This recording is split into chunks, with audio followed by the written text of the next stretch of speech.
Started. Good evening and welcome. For those who are here and those who might jump on, that's perfectly fine. This is being recorded, so anybody can check it out later on demand. If you don't already know me, I'm Vaso with Lending Hearts, and we like to offer these Zoom open discussions several times throughout the year as the opportunity to bring up different topics that families have questions about or experiencing, and bring in the professionals of those topics to discuss them further. So this evening, I'd like to introduce Erin Park, who is the head of special education at Central Valley School District. And she will be speaking about educational accommodations, what they are and how to get them. So I'll turn it over to you now, Erin. Thank you so much for joining us. Sure. Thank you for having me. Do I have permission to share my screen? I believe so, but Let's see here.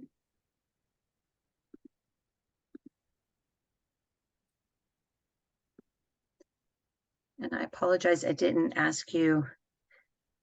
There you go. There we go. Maybe. Okay, there we go. All right. So as Vaso said, my name is Erin Park. I'm a special education director outside at a small school outside of Pittsburgh, Pennsylvania. And just want to make sure that everybody understands that the information that I'll be sharing this evening does come from the Pennsylvania guidelines. So everything's going to be kind of unique to what our state has set forth in terms of regulations. Now, just to tell you a little bit about myself, I do have a bachelor's degree in education with a teaching certificate in both elementary and special education from Slippery Rock University. Then also hold a master's degree in special education supervision from the same school, Slippery Rock University. I have 24 years of experience in public education. I taught special education in both the Monaca and Central Valley school districts in grades K through 6. And I'm currently the special education director for Central Valley School District. And I've been doing this for the last 12 years.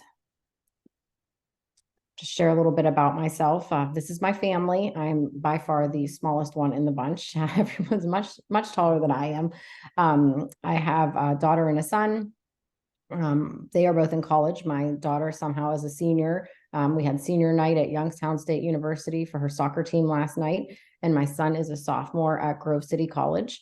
And my husband, Tom, and I are hoping that we've done a pretty good job as they start to go out onto their own and be more independent.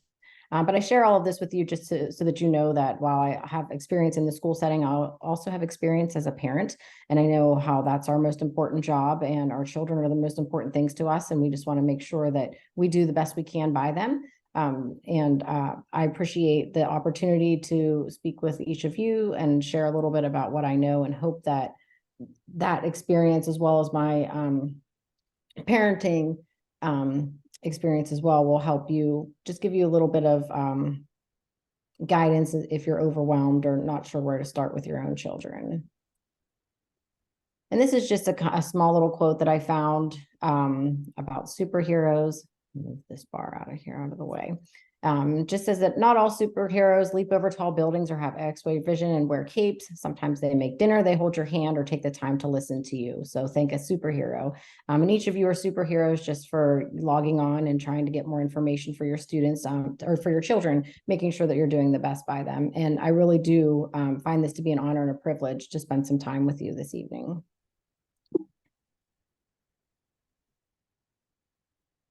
All right. Somehow I'm stuck here. There we go. Okay. So if you're overwhelmed and you're not sure where to start, hopefully this evening we can give you a little bit of guidance with regard to that. So one of the first things you can do to kind of help your situation with your child is just to share any kind of diagnosis or any information that you have with your child's teacher, the school nurse, the counselor, the principal. The more people who know and understand the concerns that you have for your child, the better. And consider allowing the school to share a diagnosis with classmates, depending on what that might be. Sometimes we find that it is very helpful for your child just to know that other people are aware of what their needs are and things that might be going on in their personal life that they might not be comfortable sharing, or they may want to know that, you know, people are going to understand if things start to change for them. So we do a lot of education with classmates or to others in the school who might have interaction with students who are going through different things, and making sure that they understand that there might be changes in a child's attendance or in their appearance, or they may need extra cleaning or hygiene protocols. They may need special privileges or may need to avoid certain things. So the most that you can do to communicate that with your child's school, the better. And that'll allow them to be able, and if you can permit them to share information with classmates or others in the school, that sometimes is helpful as well.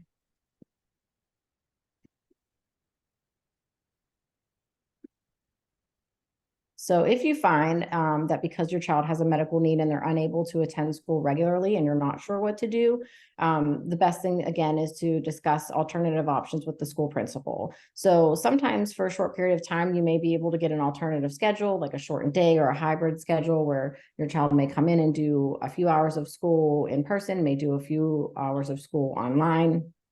Often schools now have remote learning options. That's definitely something that's increased more since COVID times. Schools may have asynchronous cyber programs. Depending on your child's medical needs, they may be eligible for homebound instruction. Most schools won't provide that until after a child has 10 days of absence. It does require a medical script and kind of a timeline to know how long they might be outside of school. It's not available for a long term by any means, but it can allow some instruction in your home to help your child recover from any medical needs that they may have.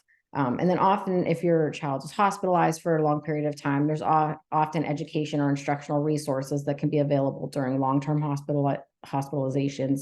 I know we have had some communication with Children's Hospital where we've been able to provide schoolwork, and they have teachers that will help facilitate minimal instruction while children are there getting whatever treatment or going through whatever recovery they have.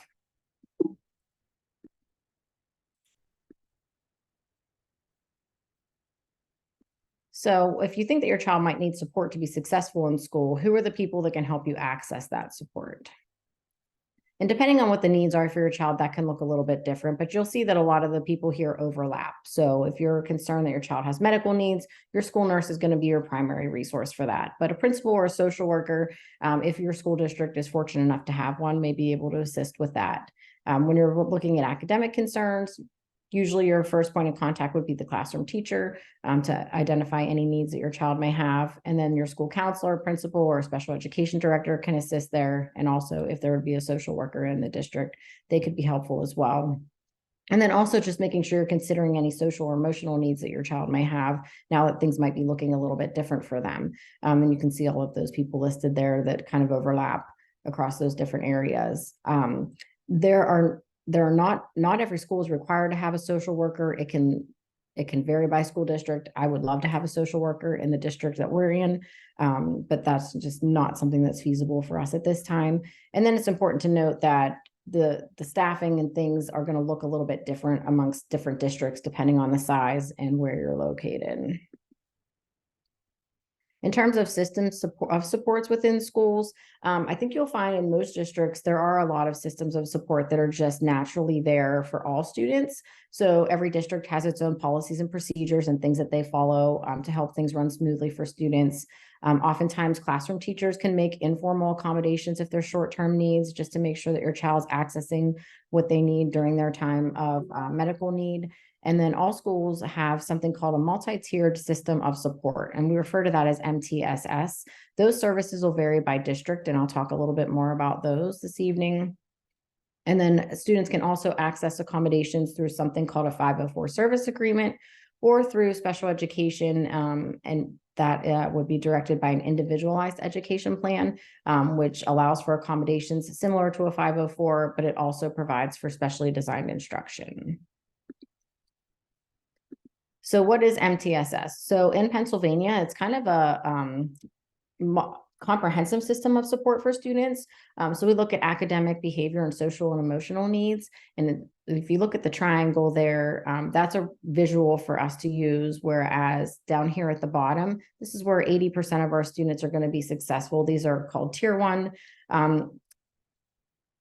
interventions or things that we have in the school building. So this would be your general education curriculum or any programs that we offer to all of our students school-wide. And then when you start to go up to the next tier, we call this tier 2, where we may do some individualized or more small group interventions. And then when you get to the very top, you're looking at maybe 5 to 10% of the students who need more individualized supports. And that would be where you'd see more of your special education and more very individualized needs met through that. It's also something called a 504 service agreement. And I often hear people say, well, if that's just a 504, that doesn't really mean anything, or that's not going to be helpful for my child because no one has to follow the 504. And actually, that's not accurate. A 504 service agreement is provided through regular education, through the general education curriculum, but it is part of the American with Disabilities Act, the ADA.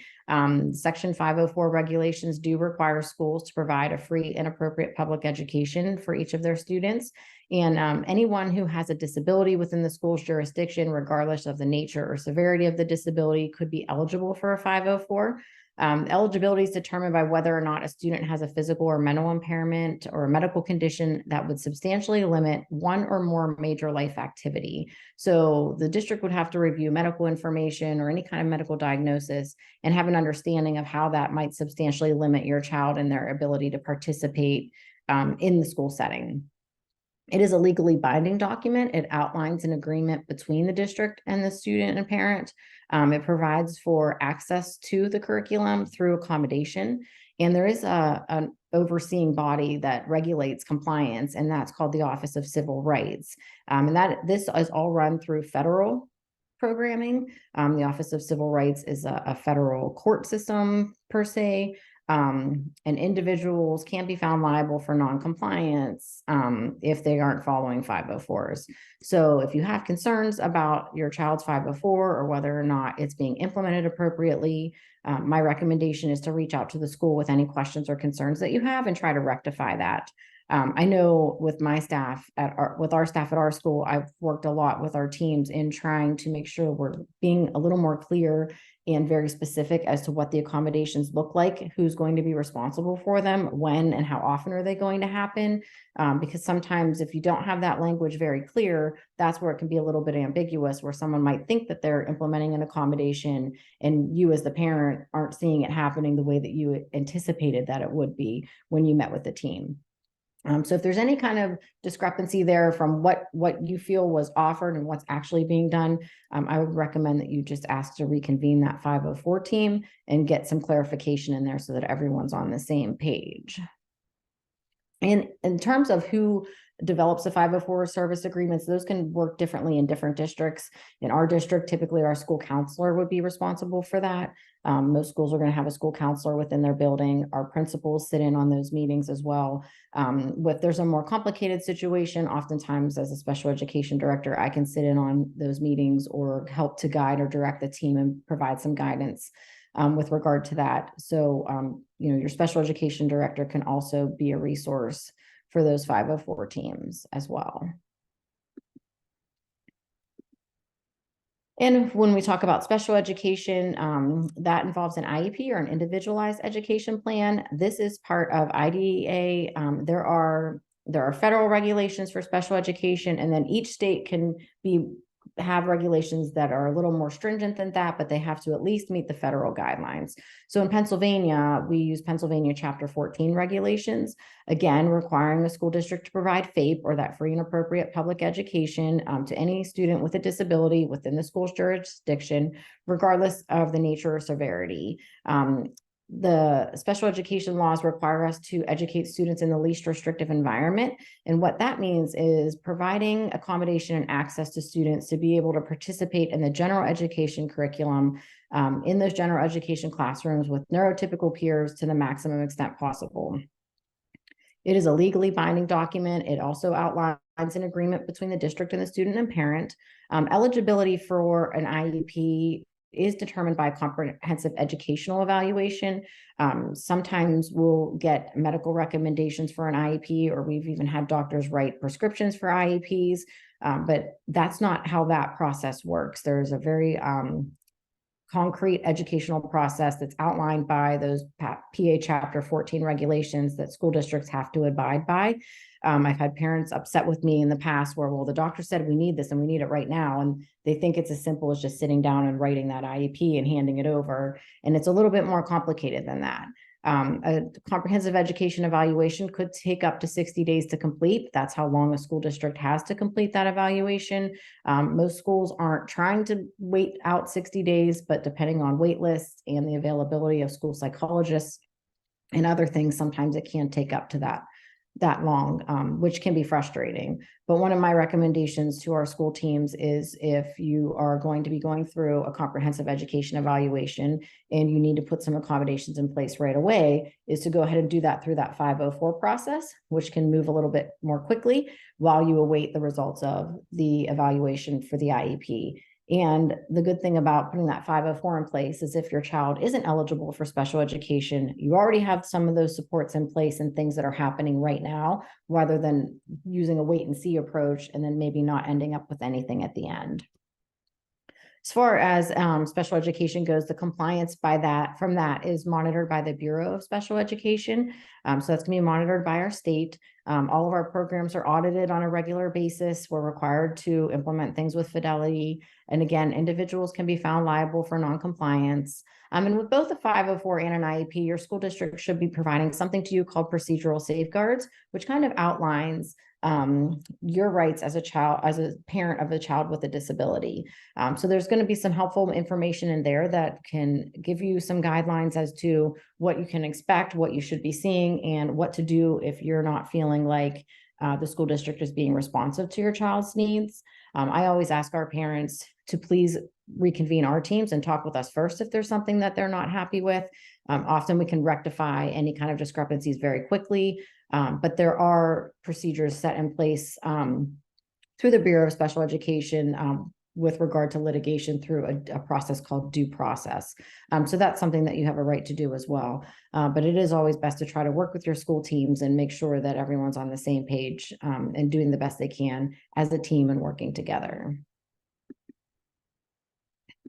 So what's the difference between a 504 and an IEP? This is often a place where I think it's very confusing. It's sometimes even confusing for staff who work in schools, but they're similar in a lot of ways. The 504 and an IEP are both provided for any student who has a disability and needs assistance to access their education.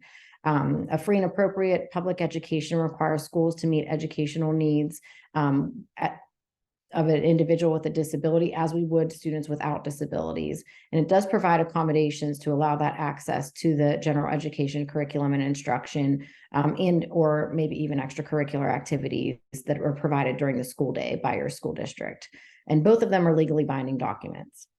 The differences are that with regard to special education, students have to meet PA Chapter 14 criteria, so that Pennsylvania regulation criteria. There are 13 different categories that you can qualify for special education under, and you must have a disability just like you would for eligibility for a 504. But the difference in an IEP is that your child also has to show a need for specially designed instruction. So if your child is below grade level in reading or math, and they need some specially designed instruction to catch them up to be able to participate in the general education curriculum, that's a place where you would show a need for specially designed instruction. So what is the instruction that the school is going to provide to your child that's different than what they can get through the general education curriculum? Your IEPs will provide modifications and curriculum changes, whereas a 504, you're not really modifying and doing a lot of below grade level curriculum at that point. And in terms of compliance, your 504 is monitored through federal court, where an IEP falls under the Bureau of Special Education and the processes that are set forth through that, which look like mediation or due process. So they have kind of their own court system in the special education world. And I want to go back to, because I feel like I didn't do a very good job of explaining the MTSS programs. And I'll just use some things that we do in my district for an example. We have something that we call our reading and math intervention programs. We run school-wide positive behavior support programs. So we do some targeted interventions with students. So most schools are going to give some sort of assessments So you have your state assessments. In Pennsylvania, we have the PSSA, or the Pennsylvania State System of Assessment. But then in our district, we also give benchmark assessments, and those are local assessments that we give multiple times a year. And during those local assessments, we have teams that review the data and determine whether or not students are keeping up with what we would identify as the expectations for their grade level. And when we see that they're not meeting certain criteria or certain expectations, then we have intervention programs that we're able to put students into. So that's something that's already set up in our school system, which is kind of like a safety net to make sure that we catch anyone who is falling behind or having some deficits in any of those areas, whether it be the academic, the social emotional, or the behavior. And those are things that can be offered to any student. They don't require a 504 and they do not require an IEP. It's kind of an intervention program, of a preventative program to try to keep your child from needing to have those more specialized services. And when we put those students through those intervention programs, we monitor their progress, and we continue to kind of look through the local assessment scores as we give those in the fall, winter, and spring, or September, January, and May, to make sure that students are making gains, not only in their local assessments, but we might have targeted skills that we're monitoring as well to make sure that they're making progress in specific skill areas. And if we don't see that our interventions are working, or we're not getting meaningful progress through those, then that might be a time where we move to those tier 3 interventions, where we may look for something more formal through a 504 accommodation plan, or special education testing, or more individualized intervention programs. And I apologize, I didn't speak more on that before. But in terms of securing supports for your school, from your school, the biggest thing you can do as a parent is to share information. Sometimes we have difficulty getting medical information or getting outside evaluation information, and it is really helpful for us to be able to review that so that we can see globally what else is going on with your child, so that we can really put together a comprehensive intervention plan for them.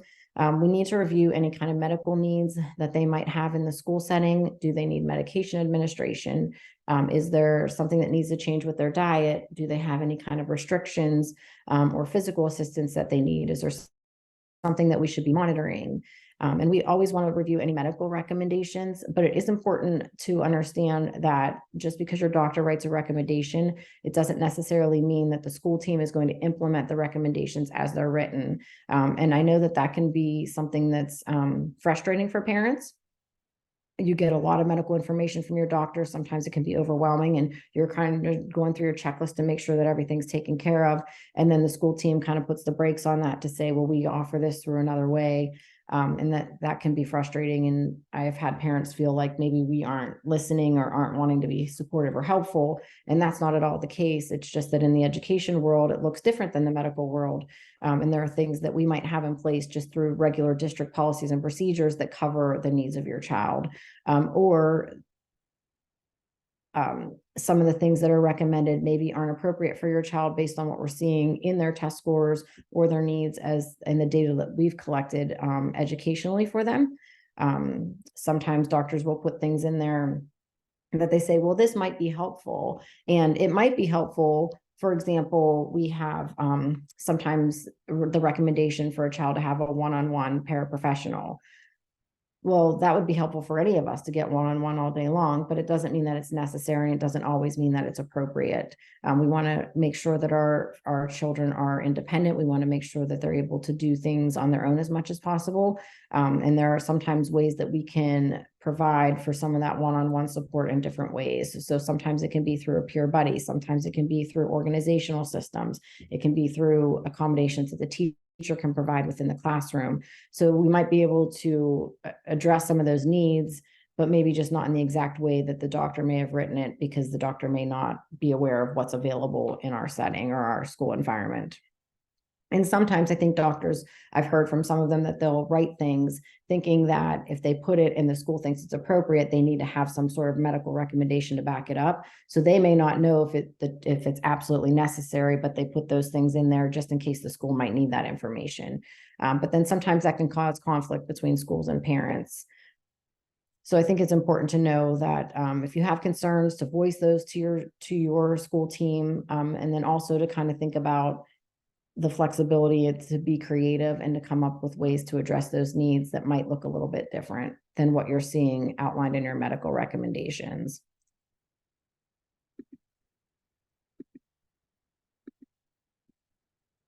Oh, I think I went too far there. Sorry. And then you want to partner with your school. A lot of times we'll get recommendations and everyone's anxious and wants to see things put in place right away. And sometimes things take time. Sometimes things need further review.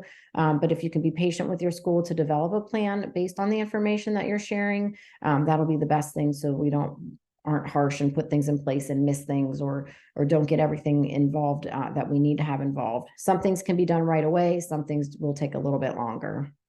And you should have a meeting to discuss school recommendations and an action plan with your school. Ask questions to make sure you understand the plan. In education world, we like to talk a lot in acronyms. We use a lot of letters: IEP, LRE, FAPE. And if you're not in the education world, it can be confusing. You kind of need your own dictionary to get through some of our meetings. And sometimes I find that I know what I'm talking about and I talk a lot.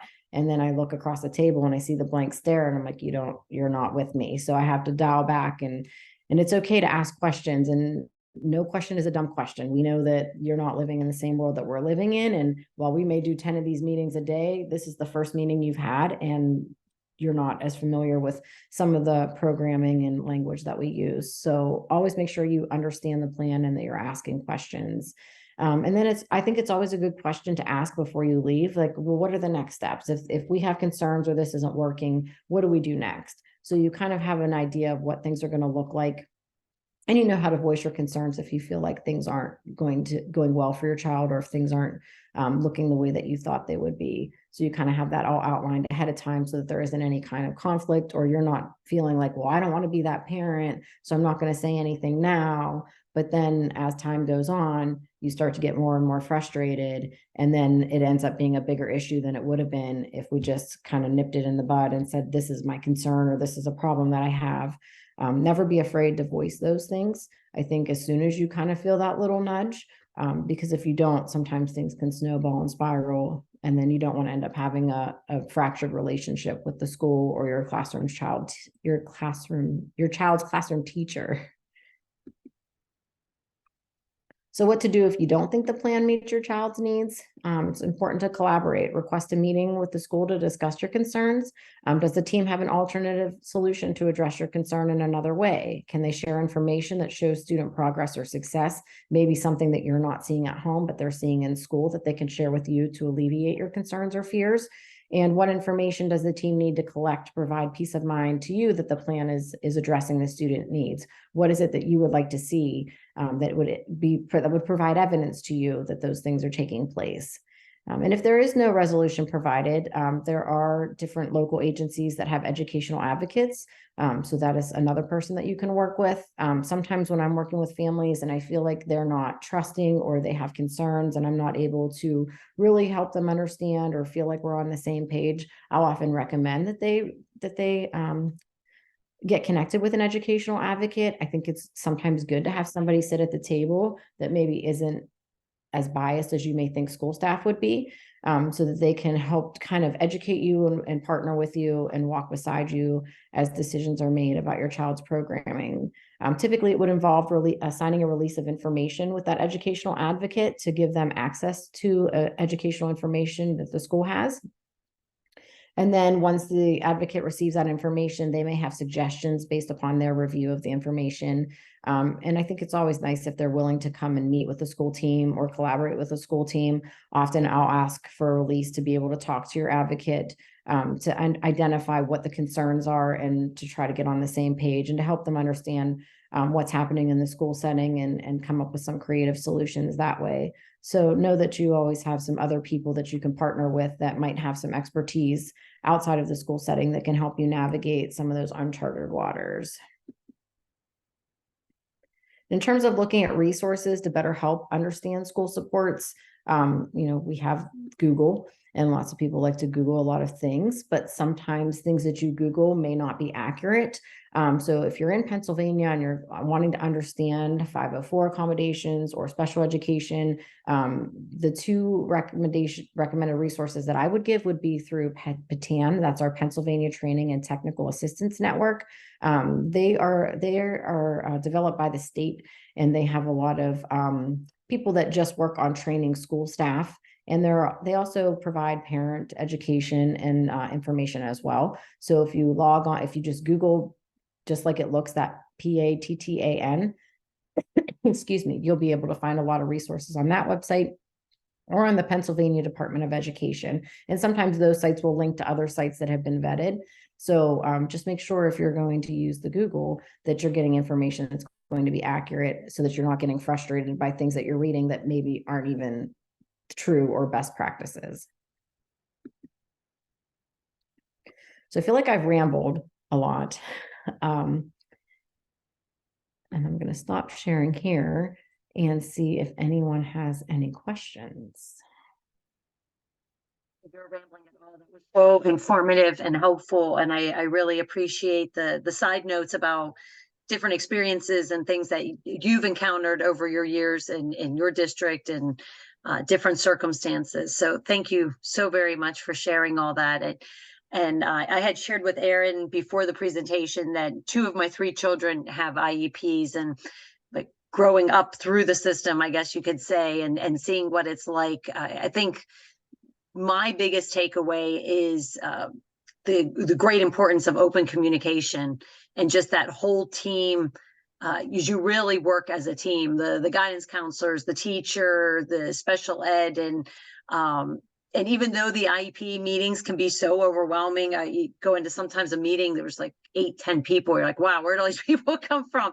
But it's just so helpful to make sure that everybody's on the same page and offering up suggestions, but you're a part of it too. So, it's not just you sit back and listen, you're the parent and you know your child better than anybody else. So to have that open line of communication, I just always felt was just such an important piece of the whole process. I would agree. It is really important that everybody communicate and be on the same page. And we always say that, you can reconvene the team at any time. You don't have to wait for us to invite you into the school to do that. There's annual meetings for 504s and IEPs. But if something's not working or we're making tremendous progress and we want to scale back on some of the supports, we can do that at any time. Sometimes things can be easily done over the phone. And now with virtual meetings, there's, easy way to access people that way. So it doesn't always require having to take a day off of work to go sit with a team. Your school should be able to be creative with finding a way to make sure that there's time to communicate and collaborate.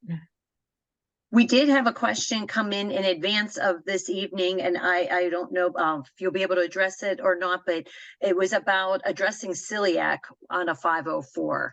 Is that something you've encountered or any thoughts on that? So again, it's going to depend on your district, and different districts have different policies and procedures. I know at least in our district, we have a wellness policy. We try not to do a lot of things with food because there are so many things now where children have allergies or food sensitivities, and it just really complicates things. But typically school nurses will develop individualized health plans as part of the medical 504. So that's something that they would review medical recommendations. And there are also just systems that are set up like through our nutrition program. You can share medical information with the food service program, and they make a little note in the child's profile so that when they come through the cafeteria line, there are options for them based on whatever need would be in their profile with regard to that. So I'm trying to think of any other time there might be food in the elementary level. You're looking at parties and things like that. Sometimes we'll ask that parents bring snacks that are safe snacks so that we always make sure we have an alternative. Making sure, I think communication is really important, and then education is really important too. Educating the teacher on what's permissible and what's not, educating the child on what they need to do and what they can't have. And then making sure like we have a no sharing food policy. Now, whether or not the kids are sharing food at the lunch table. That's always hard to enforce, but we do talk a lot about not sharing food and things of that nature, for a number of reasons, whether it be allergies or just hygiene and germs and all of those things as well. So sometimes things will be addressed through a 504, or they might just be addressed through the district policies and procedures that are in place to make sure that a child's needs are met. Thank you very much. I can't think of any other questions at this time. You covered things so well. If anybody else has any or want to enter in the chat box before we end for the evening. Like I said, this will be made available for viewing after the fact. And you know, if anybody wants to pass any questions on to me, I'm happy to pass them on to you, Erin, if you're open to that. Absolutely. Okay. Yes. Well, we thank you. I was just going to say, it can be overwhelming, and when you're walking into a school setting and it's not an environment that you're used to, you know, sometimes there's limited time for teachers to have coverage and things. But I think, you know, in my experience and all of my colleagues that work in other districts, we want to partner with families. We want to be helpful. So if there's any way that I can help you navigate through that educational system, I would certainly be willing to do that. Well, thank you so much for your time this evening, and a really informative presentation. We really appreciate it. Thank you very much. Thank you. All right. Have a good evening, everybody. Thank you. Thank you. Bye.